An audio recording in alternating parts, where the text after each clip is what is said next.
Okay, for this fun experiment, we're just going to put some milk in a dish and a little bit of food colouring.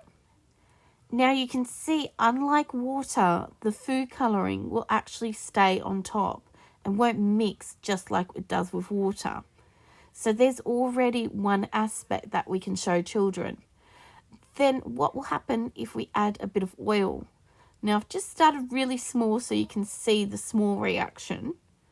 And then we're going to add some more oil and we're going to see it react. Now this is a great science experiment to show children how two different elements will react.